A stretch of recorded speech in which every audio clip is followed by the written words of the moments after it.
Epstein file എന്ന് പറയുന്നത് ഒരു ലൂപ്പാണ്, ഒരു നെഗറ്റീവ് ലൂപ്പാണ്. സംഭവം എന്ന് വെച്ചാൽ ഇത് പുറത്ത് വിട്ടിട്ടുണ്ടായിരുന്നു. പുറത്ത് വിട്ടിട്ട് ഞാൻ ചോദ്യം ഉന്നയിക്കുന്ന ഒന്നാമത്തെ കാര്യം എന്ന് വെച്ചാൽ ഇതിൽ ഉൾപ്പെട്ടിട്ടുള്ള എന്നാൽ ഇന്ന് ജീവനോടെയുള്ള ആർക്കെങ്കിലും എതിരെ ഒരു നിയമ നടപടിയെങ്കിലും എടുത്തിട്ടുണ്ടോ എന്നുള്ളതാണ്. 2, ഇത്രയും വലിയ, അതായത് അമേരിക്ക മൊത്തത്തിൽ ആ വെനിസ്വേലയെ പിടിച്ചെടുത്തു, അത്രയും വലിയ ഭരണാധികാരികൾ ഉൾപ്പെടുന്ന ഈ ഒരു ഫയൽ എന്തുകൊണ്ട് അവർക്ക് മറച്ചു വയ്ക്കാൻ സാധിച്ചില്ല? മൂന്നാമതായിട്ട് ഞാൻ അന്വേഷിച്ചപ്പോൾ കിട്ടിയത് ഇവർ മൊത്തത്തിൽ ഈ ഒരു ഫയൽ മനഃപൂർവ്വം ലീക്ക് ചെയ്തു എന്നുള്ളതാണ് മറ്റൊരു കാര്യമായിട്ട് പറയുന്നത്. ഇത്രയും അധികം ചെയ്തിട്ട് ജനങ്ങളുടെ മനസ്സിൽ ഒരു നിയമ നടപടി പോലും ഇതുവരെയ്ക്ക് എടുത്തിട്ടില്ല. ഇത് എൻ്റെ മാത്രം ഉള്ളിൽ ചോദ്യമില്ല, മിക്ക ആൾക്കാരുടെയും ഉള്ളിൽ ചോദ്യമാണ്.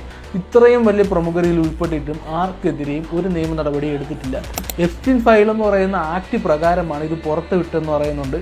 ഈ ഒരു ആക്ട് പ്രകാരമാണെങ്കിൽ നിയമ നടപടികൾ ഇതുവരേക്കും എടുത്തിട്ടില്ല എന്നുള്ളതാണ് മറ്റൊരു ഫാക്ട് എന്ന് പറയുന്നത്.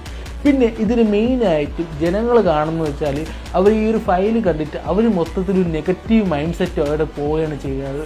കാരണം വെച്ചാൽ ഇതൊരു ലൂപ്പിലോട്ട് അവർ അകപ്പെട്ടിട്ട് റീൽസ് ഫീഡ് ഫുള്ള് ഇത്തരത്തിലുള്ള നെഗറ്റീവ് എനർജി അവർ മൊത്തത്തിൽ ടോട്ടലി കൺഫ്യൂസ് ആക്കുകയാണ്.